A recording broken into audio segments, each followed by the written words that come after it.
Hey guys, it's Hugo, and today we're gonna talk about Donald Trump, Tunisia, North Korea, Syria, and Emmanuel Macron. The first headline of the week is about the release and consequences of a book on Donald Trump. The book Fire and Fury was published on the 5th of January, and across the world everyone has been talking about it ever since. Makes sense, seeing as the American president did try to stop it being published, and because the book contains plenty of juicy anecdotes about Donald Trump and those closest to him. The book, written by the American author Michael Wolff, describes the atmosphere at the White House, marked by rivalries, conflicts, and Donald Trump's own angst. In particular, the book revealed plenty on Steve Bannon. Steve Bannon, if we had to sum up in a few words, was the ex-political advisor to Trump and the editor-in-chief of a very conservative news site, Breitbart News Network. In the book, it revealed that Steve Bannon describes the attitude of Donald Trump Jr., the president's son, as high treason. Why? Because in June 2016, Donald Trump Jr. organized a meeting in New York between Donald Trump's campaign team and some very close allies to the Russian government. Donald Trump did not take this revelation well at all. The president said, I quote, "When he, Steve Bannon, was fired, he not only lost his job, he lost his mind."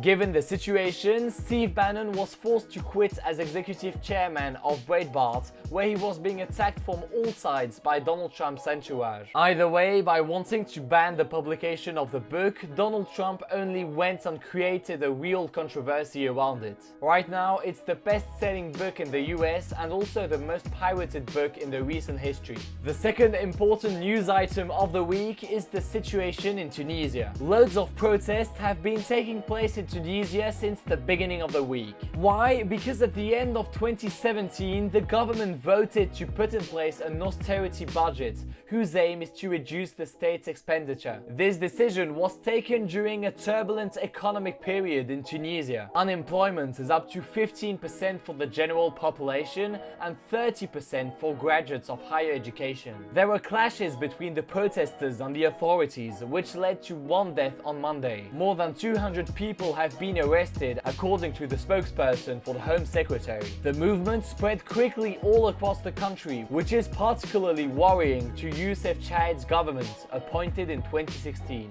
He has condemned the protests and has accused one party on the left, who opposes the budget, for causing the unrest. Interestingly, the protests are taking place 7 years after the Arab Spring, a process which put Tunisia on the path towards a democratic government, but did little to improve either the economic or social situation on the ground. The third headline of the week is about the relations between North Korea and South Korea. Just like we talked about a little last week, relations between North and South Korea are continuing to relax. Representatives from each country met and held talks in a demilitarized zone situated on the shared border. Importantly, North Korea declared that it would be ready and willing to go to the Winter Olympics organized by South Korea later this year. The two countries also decided to put in place discussions between their two armies in order to try and reach a more peaceful situation in the area. The president of South Korea, Moon Jae-in, was elected last May, in part because of his willingness to reopen talks with North Korea. Certain political parties from the South think that this is just a political strategy from Kim Jong-un, the leader of North Korea. That if he makes up with North Korea, opens up for talks, that North Korea will be less likely to receive so many international sanctions. We will, of course, keep you updated on the situation as it progresses. The fourth news item of the week is about Syria. One area of Syria that has been particularly affected by the civil war is the city of Damascus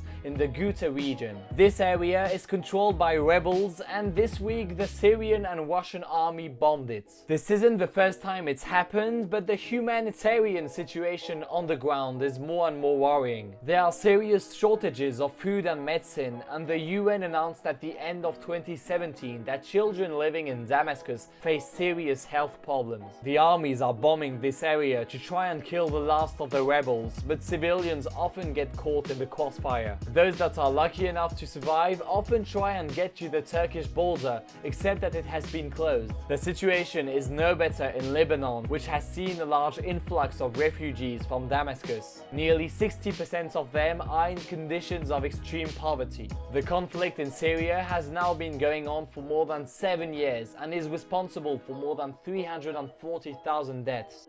The last headline of the week is about French President Macron's visit to China. The French president made a 2-day visit to China, meeting the country's leader Xi Jinping. During the trip, various important deals were decided upon between France and China. Emmanuel Macron was accompanied by big business bosses, for example from Airbus, Safran and EDF. It was announced that the French company Arriva was going to open a factory in China to deal with nuclear fuel waste. The French president hardly brought up the question of China's track records on human rights, even though we know that the regime is repressive towards its opponents and rather controlling over its citizens. Emmanuel Macron explained to the media that he had brought the subject up with Xi Jinping and apparently made himself clear on the matter. Emmanuel Macron also declared that he wanted to strengthen the ties between China and France, and that he would return at least once a year to the country. In fact, the president wants to become the chosen intermediary between Europe and China. We'll have to wait and see if these proposals will be genuinely put in place and whether there will be a strengthened relationship between France and China in the future. This week's debate is the following: do you think that Macron has managed to improve France's reputation abroad? As always, you can vote with the small pop-up that's in the top right corner.